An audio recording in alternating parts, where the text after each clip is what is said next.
America की राजनीति, युद्ध और सत्ता, इन तीनों के बीच चल रही एक बड़ी कहानी इस वक्त दुनिया का ध्यान खींच रही है। नमस्कार, आप देख रहे हैं न्यूज़ 18 का डिजिटल प्लेटफॉर्म और मैं हूं आपके साथ जागृति खंतवाल। तो 28 फरवरी को जब अमेरिका के राष्ट्रपति डोनाल्ड ट्रंप ने इजराइल के साथ मिलकर ईरान पर हमले शुरू किए, तब उनके फैसले में एक खास आत्मविश्वास दिख रहा था। माना यह जा रहा था कि वो पहले से वेनेजुएला में की गई कार्रवाई से उत्साहित थे और उन्हें लगा कि ईरान के खिलाफ यह अभियान भी ज्यादा मुश्किल नहीं होगा। लेकिन जैसे जैसे दिन बीतते गए, हालात बदलने लगे और कुछ ही दिनों में ये साफ होने लगा कि संघर्ष उतना आसान नहीं है जितना शुरू में समझा गया था।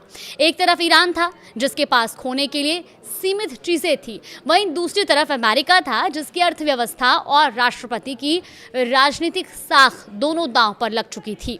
अब युद्ध लंबा खिंचता गया और आखिरकार छठे हफ्ते में दोनों देशों ने थक हार कर बातचीत का रास्ता चुन लिया। युद्ध विराम की घोषणा हुई। अब ईरान में इस युद्ध विराम के बाद जश्न का माहौल है, लेकिन अमेरिका में तस्वीर बिल्कुल अलग है। यहाँ राजनीतिक विवाद थमने का नाम नहीं ले रहा।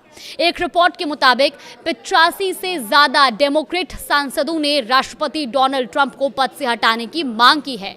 ये संख्या अपने आप में बड़ी है, क्योंकि इतने व्यापक स्तर पर विपक्ष का दबाव पहले कभी नहीं देखा गया था। सिर्फ यही नहीं, अमेरिका में एक और नैरेटिव भी जोर पकड़ रहा है। कुछ लोग ये मान रहे हैं कि ईरान के साथ ये युद्ध असल में एप्स्टीन फाइल से जुड़े गंभीर आरोपों से ध्यान हटाने के लिए शुरू किया गया था। हालांकि इस दावे की पुष्टि नहीं हुई है, लेकिन राजनीतिक माहौल को ये और ज्यादा गर्म जरूर कर रहा है।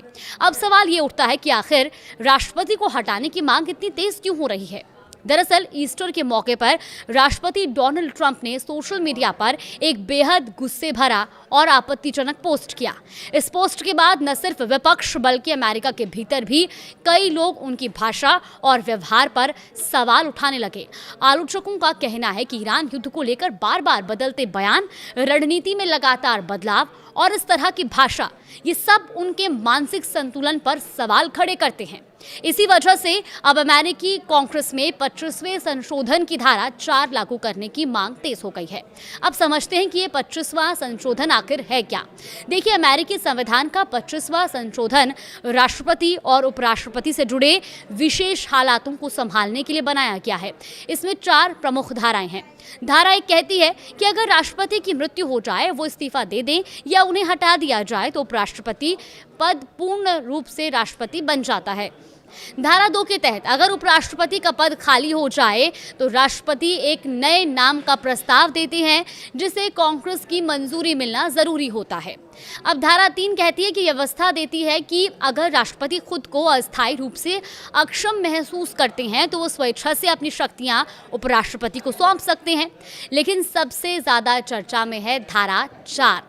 दरअसल इस धारा के तहत उपराष्ट्रपति और कैबिनेट के बहुमत यानी कि 15 में से कम 8 सदस्य लिखित रूप में ये घोषणा कर सकते हैं कि राष्ट्रपति अपने कर्तव्यों का निर्वहन करने में सक्षम नहीं है। ऐसी स्थिति में उपराष्ट्रपति तुरंत कार्यवाहक राष्ट्रपति बन जाता है। हालांकि अगर राष्ट्रपति इस फैसले को चुनौती देते हैं और कहते हैं कि वो पूरी तरह से सक्षम है, तो मामला कांग्रेस में जाता है और वहां उपराष्ट्रपति और कैबिनेट को 2/3 बहुमत से ये साबित करना पड़ता है कि राष्ट्रपति वास्तव में अक्षम है। अब यही वजह है कि ये प्रक्रिया आसान नहीं मानी जाती, लेकिन मौजूदा हालात में इसे एक विकल्प के तौर पर देखा जा रहा है। कई सांसदों का यह भी मानना है कि राष्ट्रपति डोनाल्ड ट्रंप की लगातार बदलती बयानबाजी और आक्रामक व्यवहार ये संकेत देते हैं कि स्थिति सामान्य नहीं है और इसी के चलते अब उपराष्ट्रपति और सत्तारूढ़ पार्टी के नेताओं से भी ये अपील की जा रही है कि वो आगे आएं और इस मुद्दे पर निर्णायक कदम उठाएं। तो कुल मिलाकर ईरान के साथ युद्ध विराम भले ही हो गया हो, लेकिन अमेरिका के भीतर एक नई राजनीतिक लड़ाई शुरू हो चुकी है जो सीधे राष्ट्रपति की कुर्सी तक पहुंच गई है। फिलहाल इसको लेकर आपका क्या मानना है, हमें कमेंट बॉक्स में अपनी राय जरूर दें।